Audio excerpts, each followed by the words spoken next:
आंवला नवमी के दिन कि शंकर भगवान भूत भावन भूतेश्वर जब भगवान आंवला नवमी के दिन श्री हरि नारायण आंवले के वृक्ष की पत्तियों पर शयन करेंगे और भगवान शंकर उनका अनुमोदन करेंगे, तब श्री हनुमान जी महाराज उनसे विनती करने के लिए पधारते हैं। 33 कौटी देवता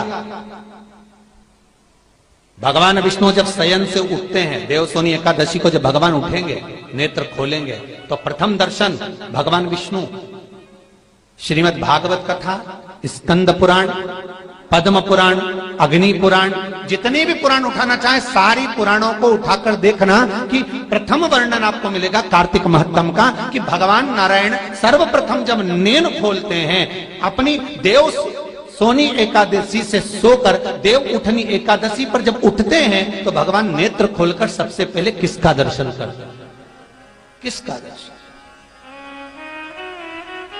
स्कंद पुराण कहती है, विष्णु पुराण कहती है कि भगवान नारायण जब नेत्र खोलते हैं तो खुद की अर्धांगिनी लक्ष्मी भी नहीं, महाराज ब्रह्मा आदिक देवता सब खड़े, पर भगवान नेत्र नहीं खोलते। कब तक? जब भगवान शंकर अपने ही मुख से भगवान श्री हरि का गुणगान नहीं गाते, डमरू का नाद नहीं। आंवला नवमी का आप लोग साधना करते होंगे। जब कार्तिक के महीने में आंवला नवमी का व्रत आता है तो जो उपास नहीं भी रखते हो, जो पूजन नहीं भी करते हो, उनसे मेरा निवेदन है कि स्कंद पुराण में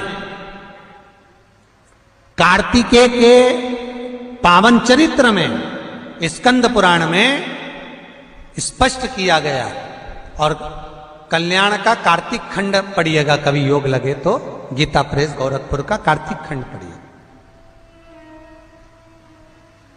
आप पढ़ेंगे तो उसमें मिलेगा आपको कि आंवला नवमी के दिन आंवले के पेड़ के नीचे घी का दिया लगाकर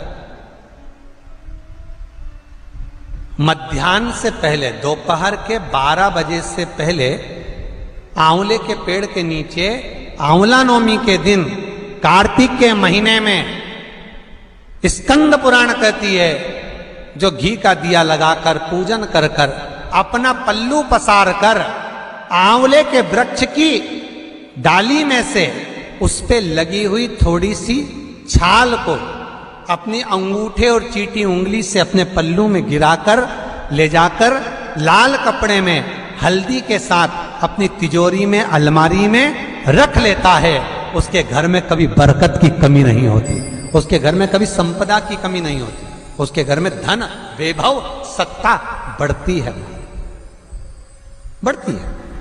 आंवला नवमी की कथा में एक प्रसंग आता है। आंवला नवमी का पूजन आपको करना आता है, व्रत करने वाली माताएं व्रत करती है, आंवले के पेड़ के नीचे जाकर पूजन करना, भोजन करना, आंवले का वृक्ष की छाया में बैठना,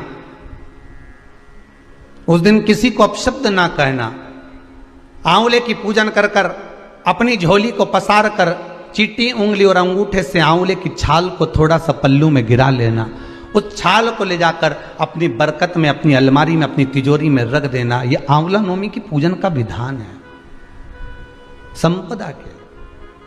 एक बहुत अच्छा समय रात्रि के 9:15 का एक समय होता है। जिस व्यक्ति का रोग बीमारी समाप्त नहीं हो रही हो, हॉस्पिटल में पड़ा हुआ है, कोई बहुत भारी बीमारी में ग्रसित है, छूट ही नहीं पा रहा, तो रात्रि को 9:15 पर किसी भी दिन शंकर भगवान के शिवलिंग का, जो तुम्हारे घर में शंकर जी विराजमान हो उसका, या शंकर जी के मंदिर में जाकर शंकर जी का थोड़ा सा जल, उसमें थोड़ा सा आंवला पड़ा हुआ, मतलब आंवले के पानी से शंकर का अभिषेक पूजन कर लीजिए। उसका नाम लेकर कर लो जो रोग से ग्रसित हो। 1 दिन 2 दिन 3 दिन करोगे, वो हॉस्पिटल से छुट्टी करके आ जाएगा, उसका रोग समाप्त हो।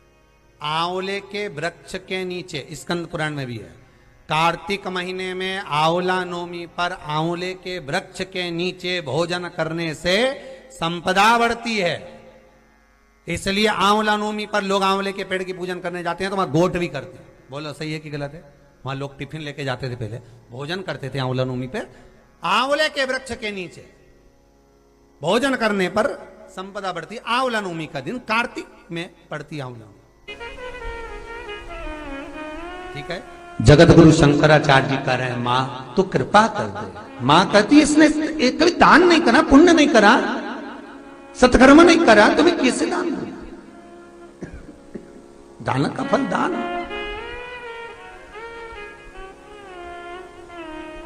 कैसे दूं मैं? मां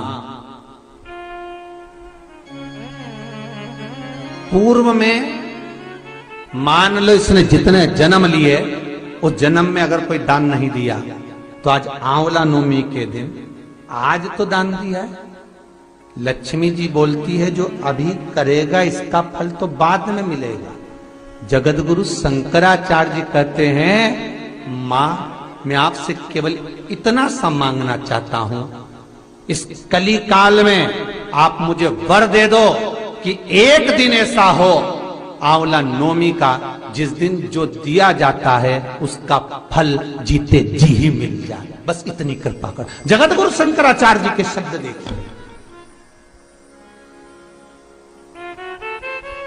गौदान करा उसका फल बाद में मिलेगा, कुछ दान करा उसका फल बाद में, पर आंवला नवमी के दिन अगर आपने कुछ दान दिया है, आंवला नवमी के दिन अगर आपने दान किया है, उसका फल जगत गुरु शंकराचार्य जी माता लक्ष्मी से कहते आज की आज मिलना चाहिए।